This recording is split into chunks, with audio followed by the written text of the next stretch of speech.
안녕하세요. 잡시광입니다. 작년 한 해 일본 오사카를 방문한 외국인은 약 980만 명, 이 가운데 한국인이 240만 명으로 가장 많았습니다. 그런데 최근 일본이 외국인 관광객들에게는 더 비싼 요금을 받는 이중가격제를 도입하려 하고 있습니다. 한국인이 많이 가는 오사카에서는 지방정부가 외국인 여행객에게 사실상 관광세인 별도 의징수금을 부과하는 방안도 추진 중입니다.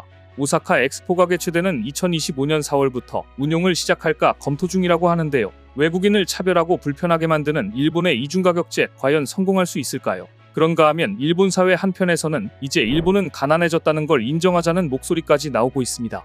일본 증시가 사상 최고점을 찍는 등 화랑이 이어지고 있는데 왜 이런 말이 나오고 있는 것일까요? 오늘은 일본이 이중가격제를 들고 나온 진짜 이유와 증시 화랑에 가려져 있는 일본 경제의 속살을 자세히 전해드립니다.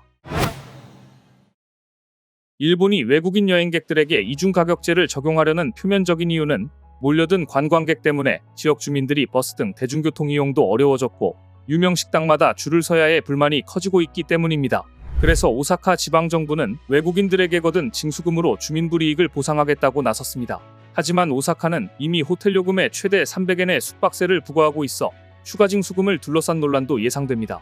오사카뿐만 아니라 관광객으로 몸살을 앓고 있는 후지산에서도 오는 7월부터 입산요금 2,000엔을 받겠다고 밝혔고 일본 료칸협회 역시 외국인에게만 요금을 더 받는 이중가격제를 주장하기도 했습니다. 외국인 관광객에 대한 역차별을 우려하는 목소리도 있지만 일본 국민 대부분은 이 같은 정책을 반기고 있습니다. 코로나 팬데믹 당시 관광객이 급감해 지역 경제가 큰 어려움을 겪었던 일본의 처지가 불과 2년 만에 크게 달라진 건 사실입니다. 하지만 문제는 관광징수금이나 이중가격제를 실시하면 일본을 가장 많이 찾는 한국인들의 여행 부담이 늘어날 것이고 그럼에도 불구하고 지금처럼 많은 한국인들이 찾을까 하는 점입니다. 안 그래도 최근 일본을 방문한 한국인들 사이에서는 일본 일부 매장이 외국인을 상대로 돈 빼돌리기를 하고 있다며 치를 떨고 있는 상황입니다. 그런데 이 와중에 외국인에게만 이중가격을 적용한다면 굳이 일본에 갈 필요가 있냐는 의견도 대두되고 있습니다. 최근 한국인 관광객들이 즐겨 찾는 일본 대형 잡화점 돈키호테에서 일부 관광객을 대상으로 돈 빼돌리기 등 사기 수법을 하고 있다는 주장이 제기됐습니다. 돈키호테는 가격 경쟁력을 내세워 소비자들에게 생필품과 먹거리를 제공하는 곳으로 한국인들 사이 일본 필수 관광 코스 중 하나로 꼽힙니다.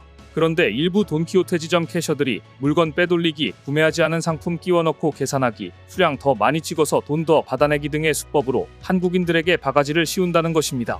이들의 피해 금액은 대개 소액으로 파악됐으나 현재 적지 않은 일본 방문객들이 나도 당했다며 피해 사실을 공유하고 있는 것으로 나타났습니다. 피해를 당한 한국인들은 한국에 와서 짐 정리하다 피해 사실을 알게 됐다. 16,000원이면 결코 적은 금액이 아니다. 다들 계산할 때 한눈 팔지 말고 계산하는 거 유심히 지켜봐야 한다. 지금도 다른 거 더 빼먹은 거 없나 찾아보는 중이다. 구매한 적도 없는 물건이 딸려 들어와서 돈을 더 냈다. 환불받으려면 구매했던 것을 싹 다 들고 가서 전체 취소 후 재결제해야 해서 환불을 포기했다. 영수증을 받아들고 숙소에 돌아와 확인해보니 7개 구입한 걸 8개로 계산해놨더라. 돈키호테에서 물건 사면 꼭 수량과 영수증을 다시 확인해라. 하지만 소액이다 보니 신고를 귀찮아하는 경우가 많은데 바로 이러한 점을 노려 점원들이 이중 삼중으로 계산을 한다는 의심을 지울 수 없습니다. 한편 최근 일본 증시는 최고점을 찍을 정도로 활활 타오르고 있습니다. 일본 니케이 지수가 사상 최고치를 기록하면서 주요국 중앙은행 가운데 유일하게 주식시장에 개입하는 일본은행이 대박을 터뜨렸습니다. 일본 증시에 투자한 상장지수펀드의 평가이익이 사상 최대치인 305조 원을 기록한 겁니다. 일본은행은 한국의 국민연금에 해당하는 일본 공적연금을 제치고 주식회사 일본의 최대 주주나 다름없습니다. 하지만 일본은행 상장지수펀드의 대박을 보면서 호랑이 새끼를 키웠다는 반응이 나오고 있습니다. 마음대로 팔 수가 없기 때문입니다. 일본 증시에 큰손으로 부상한 일본은행이 상장지수펀드를 매각하면 대대적인 주가 폭락이 불가피하기 때문입니다. 따라서 지금 일본은행은 상장지수펀드를 마이너스 금리 해제에 따른 손실 보완 수단으로 활용하는 방안을 골몰하고 있는데요. 그중 하나의 방법으로 일본은행이 보유한 상장지수펀드를 개인에게 양도하자는 의견도 나왔습니다. 주가가 급락하는 사태를 막을 수 있을 거라고 보기 때문입니다. 일례로 1997년, 1998년 아시아 외환위기 당시 홍콩 정부가 주가 폭락을 막기 위해 사들인 주식을 출구 전략 형태로 개인에게 양도한 사례가 있습니다.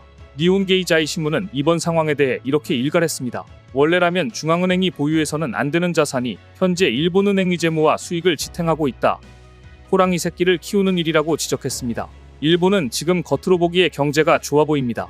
그러나 안에서는 골마가고 있습니다. 불붙은 증시와 달리 경제지표가 차갑게 식는 등 탈동조화 현상을 디커플링이라고 하는데요. 지금 일본 경제는 역성장하고 있으며 디커플링의 함정에 빠졌다는 지적이 이어지고 있습니다.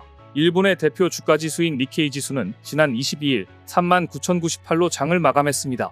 니케이 지수가 39,000선을 넘은 건 이날이 처음이었습니다. 무려 34년여 만에 이 선을 넘긴 것입니다. 하지만 일본의 실물경제 성적표는 증시와 달리 여전히 냉골입니다.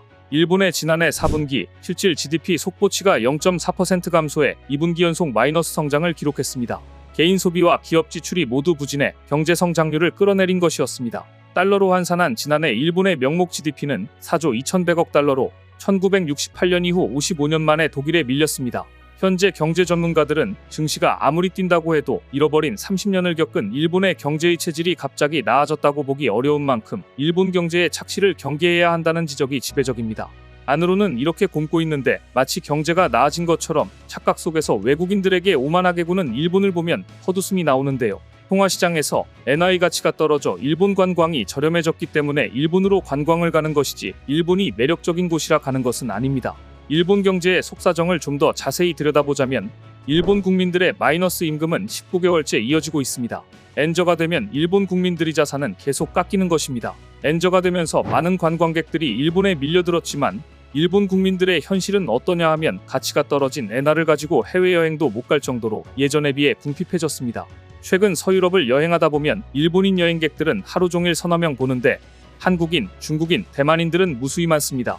일본 내 인류 호텔에 일본인들은 들어가길 주저해 싼 호텔만 가지만 달러권에서 온 관광객들은 일본 인류 호텔에 주저함 없이 들어갈 정도로 잃어버린 20년 아베노믹스의 여파로 인해 일본인들의 지갑은 얇아져 버렸습니다. 사정이 이런데 한국인 관광객들은 몰려오고 이런 모습을 보는 일본인들의 마음은 어떨까요? 그런데 일본의 부채 비율은 어마어마합니다. 무려 265%. 중앙은행인 일본은행은 엔저를 탈피하려면 금리를 올려야 하지만 막대한 부채에 대한 막대한 이자를 감당할 수 없어서 금리를 마음대로 올릴 수 없습니다.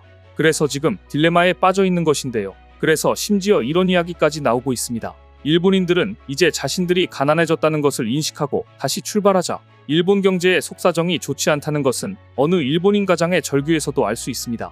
일본 경제의 발목을 잡는 가장 큰 요인은 인구 감속의 역습입니다. 만성적인 인력난에 시달리는 일본 기업과 외식업체들은 일손을 확보할 수만 있다면 다른 지역과의 인력쟁 탈전도 불사하겠다는 분위기입니다. 심지어 최저임금이 낮은 지역이 넉넉고 있다가는 젊은 인력을 다 빼앗길 상황에 놓여 있습니다. 이 때문에 최근 일본의 지역별 최저임금 협상은 한국의 도지사격인 지사가 노조편에 서서 적극적인 임금 인상을 요구하는 풍경이 흔해졌습니다. 지금 일본에서는 최저시급으로 주 40시간 풀타임으로 일을 한다 해도 연간 수입이 209만엔, 약 1,858만원에 그칩니다. 과거에는 최저임금으로 일하는 사람이 주부와 학생 등 생계를 보조하는 가계 구성원이 대부분이었지만 최근에는 세대주인 가장이 최저임금을 받는 가게가 늘고 있는데요. 일본의 비정규직 근로자 비율이 37%까지 늘어났기 때문입니다. 사정이 이러니 일본으로 관광 오는 한국인들을 보면 언제 저렇게 한국의 경제 사정이 좋아졌나 부럽기도 하고 울컥하기도 할 텐데요. 아무리 그래도 이중가격제를 채택한다면 일본은 이제 관광 수입마저 줄어들 가능성이 다분해 보입니다. 오늘 준비한 소식은 여기까지입니다. 댓글을 통한 여러분들의 많은 의견 기다리겠습니다. 시청해주셔서 감사합니다.